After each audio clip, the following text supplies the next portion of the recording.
Pessoal, quero emitir uma opinião de um vídeo que eu assisti, uma opinião polêmica, de um vídeo que eu assisti onde que o pessoal estava fazendo um experimento social, fazendo pesquisas na rua, desses programas que o pessoal faz as enquetes na rua, e ele é bem polêmico porque aparentemente as pessoas que estavam sendo entrevistadas estavam sendo perguntadas se elas apoiavam os judeus nessa causa que está tendo entre o Hamas, né, e o povo de Israel.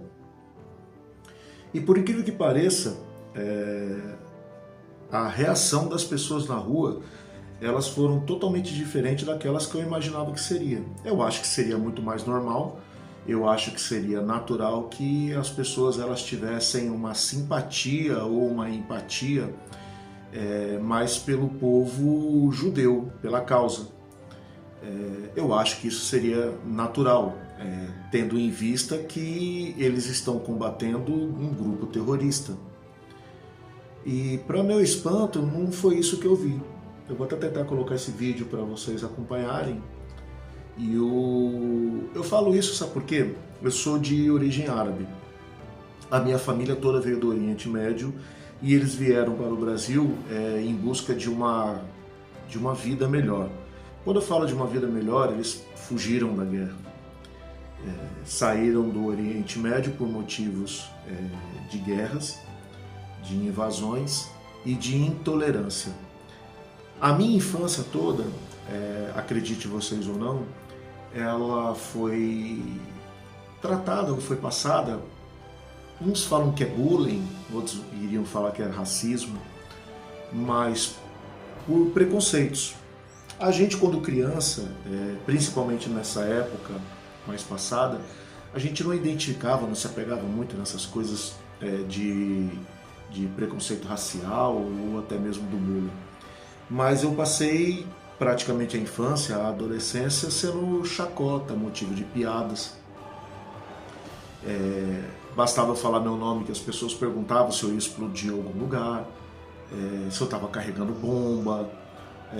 Quando não era esse tipo de piada ou de indagação, se eu ia dar calote em alguém, se eu era pão duro, sabe, essas piadinhas de Salim Segueu, que naquela época eram tratadas como normais, eram situações onde que você era chacota pelo fato de você ter uma origem, ou você era negro, ou você era japonês, ou você era árabe. Mas, tirando essa parte onde a gente sofria esse tipo de preconceito, não sei, também existia a parte política, a parte aonde você presenciou, ou eu pelo menos presenciava, as reuniões dos mais velhos e eles discutiam ali assuntos voltados ao Oriente Médio e sobre a crise que existiam lá. E essa crise praticamente era o ódio entre pessoas. Então, era uma guerra entre árabes e judeus. Particularmente, eu entendia tudo o que se passava. A gente tinha um nível de informação muito limitada. E o engraçado é que conforme os anos foi passando e você vai crescendo, você percebe que o mesmo nível de informação, os mesmos veículos de informações que passavam as notícias, eles mentiam naquela época e mentem até hoje. A diferença é que hoje, e isso é o que causa minha indignação, é que naquela época você era obrigado a aceitar as informações que vinham por aqueles veículos. Sendo verdade ou não, aqueles veículos eram os veículos que traziam as informações. E era muito difícil de você pesquisar se aquela informação era verdadeira ou não. Eu falo isso por quê? Porque nós sabíamos que aquelas informações que nós recebíamos eram informações mentirosas. Mas o mundo inteiro recebia aquela informação e aquilo se tornava verdade. Então, aquele ditado que diz que uma mentira repetida várias vezes se tornava verdade era real. Hoje não. Hoje eu vejo que quando você recebe uma informação, você tem vários mecanismos para você buscar outras informações. Eu não preciso ficar atrelado a um interlocutor, a uma pessoa me dando uma informação. Eu posso pegar aquela informação e pesquisar através de outros mecanismos para saber se o assunto é daquela forma mesmo. E às vezes aquela informação é verdadeira, mas o ponto de vista de uma outra pessoa ou a causa da outra pessoa também é tão verdadeira quanto aquela. Eu falo porque causa uma certa estranheza quando as pessoas vêm me perguntar a minha opinião sobre árabes e judeus. Para mim ela é bem simples. Ainda que eu tenha vivido, crescido, visto coisas que poderiam me transformar em uma pessoa que odiasse judeus, as informações hoje que nós recebemos me dá a liberdade de poder julgar e avaliar que somos pessoas, somos seres humanos. Eu não estou falando de um judeu, eu não estou falando de um africano, eu não estou falando de um japonês, eu não estou falando de um russo, eu não estou falando de um americano, eu estou falando de um ser humano. E quando você começa a separar religião, quando você começa a separar nacionalidade, quando você começa a separar causas políticas, direita e esquerda, você começa a entender que entre uns e outros existem seres humanos. E fica difícil para mim poder avaliar como que uma pessoa consegue desejar o mal a outra simplesmente pelo mal. Quando eu falo simplesmente pelo mal é o seguinte: que culpa eu tenho por um ancestral ter uma mentalidade limitada, porque ele recebia informações limitadas, e aquilo causava nele o ódio e uma necessidade, por exemplo, de causar o mal a uma outra pessoa. Poderia transformar esse assunto em mais polêmico e poder dizer o seguinte: que culpa eu tenho pelos meus ancestrais terem escravizado as pessoas? Aí você vai falar assim, ou vocês que estão assistindo vão pensar, você está falando de negros? Não. Porque, pelo que eu saiba, um dos povos mais antigos do mundo e que foram escravos foram os judeus, foram brancos. E isso também há controvérsia, porque países árabes e do Oriente Médio, a raça negra, a cor negra, os pretos, eram em abundância também naquela região. Mas o que é o foco realmente é o seguinte: quem foi escravizado e quem escravizou, o porquê que se escravizava e por que se aceitava a escravidão. Porque quando você para e pensa no escravo, você para e pensa na crueldade e na maldade. Só que, caraca, será que se você for avaliar direitinho, será que nós hoje, nos dias de hoje, também não somos escravos? Pare e pensa o que está vivendo a Venezuela. Pare e pensa a censura que estamos vivendo no próprio Brasil. Pare e pensa no que acontece com a Rússia. Pare e pensa nos chineses. Será de verdade mesmo que a gente consegue ter tanta indignação assim, a ponto de condenar um outro ser humano porque ele é árabe ou porque ele é judeu?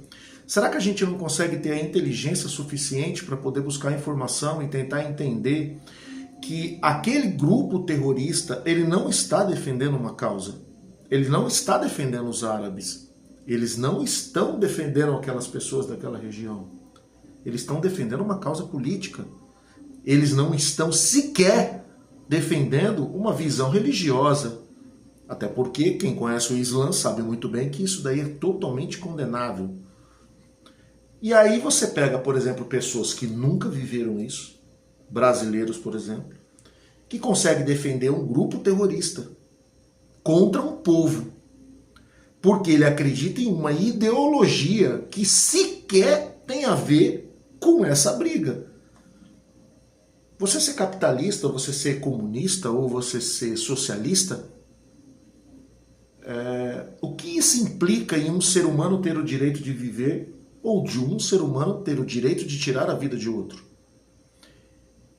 Eu me reconheço como um árabe. Eu sou um brasileiro com uma origem árabe e me reconheço como um árabe.